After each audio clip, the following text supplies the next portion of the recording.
Bon, bismillah ar-Rahman ar-Rahim.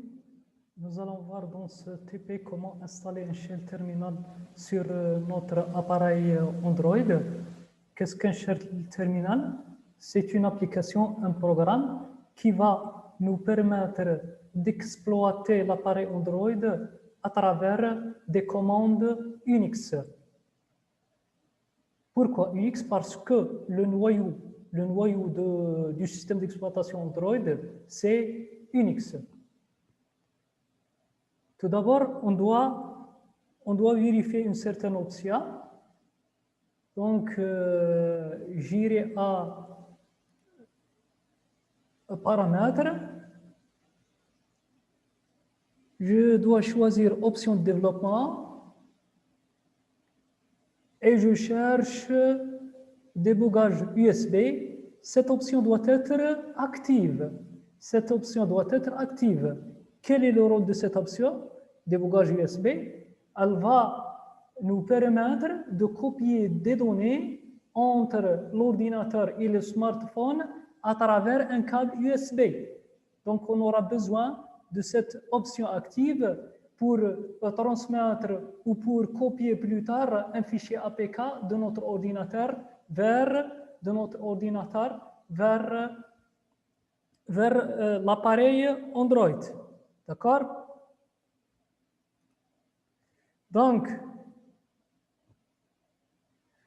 on doit activer cette option débogage USB. D'accord? Parfois, on ne trouve pas l'option de développement, on ne trouve pas cette option.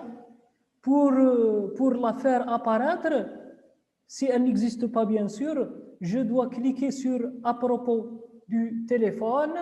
Je choisis « Information sur le logiciel » et je clique cette fois, je tape cette fois sur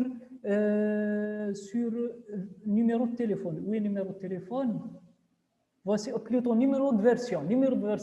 Je clique cette fois sur numéro de version. 7 fois. 1, 2, 3, 4, 5, 6, 7. Pour pouvoir afficher ce choix. Option de développement. Je vous rappelle que je travaille sur un Samsung M10S. La version Android installée, c'est Android 9. Donc, parfois, on ne trouve pas cette histoire, le numéro de version, on ne le trouve pas en suivant ce chemin. Le chemin que je vous ai donné, information sur le logiciel et numéro de version. Si numéro de version n'existe pas dans ce chemin, ou là, à partir de ce chemin, je vais le chercher dans paramètres, numéro de version. Et le voici directement, numéro de version. D'accord? Bien sûr, numéro de version va me permettre de faire apparaître option développement. Je dois cliquer sur ça 7 fois. Si bien sûr, je ne trouve pas option de développement. Si je le trouve, ou bien si je trouve cette option, si je la trouve, je sélectionne et j'active le débogage USB. D'accord? Maintenant, qu'est-ce que je vais faire? J'ai deux possibilités pour installer un shell terminal. Soit je le cherche à partir de Play Store, soit je vais essayer de le copier à partir du répertoire que je vous ai déjà donné. Le répertoire, c'est DPMM1 2016. C'est le répertoire que je vous ai demandé de le télécharger à partir de ce lien. Donc, à partir de cette adresse, je peux télécharger ce répertoire. D'accord? Donc, dans ce répertoire accompagnant le cours, je choisis Shell Terminal Emulator et je copie ce fichier APK dans mon appareil mobile. Bien sûr, l'appareil Android ou l'appareil mobile doit être connecté par un câble USB pour pouvoir copier ce fichier dans mon téléphone. Je note que c'est un fichier APK, c'est l'installable du shell terminal. APK, ça veut dire Android Package, donc je le glisse dans mon téléphone. D'accord? Je lis mon téléphone.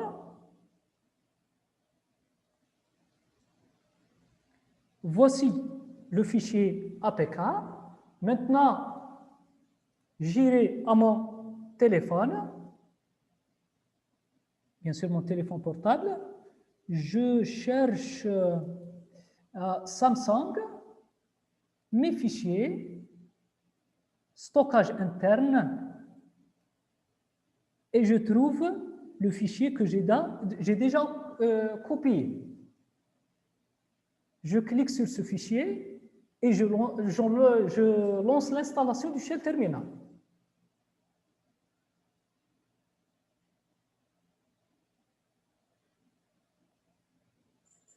L'application est installée et je peux ouvrir le shell terminal en cliquant ou en tapant sur ce bouton. J'ai une petite remarque ici. Parfois, on reçoit un message d'échec d'installation si nous avions une autre version Android. Dans ce cas-là, c'est-à-dire si nous avions une version 8 ou une autre version, je dois plutôt licencier qu'une version antérieure. Je peux rencontrer un problème d'installation.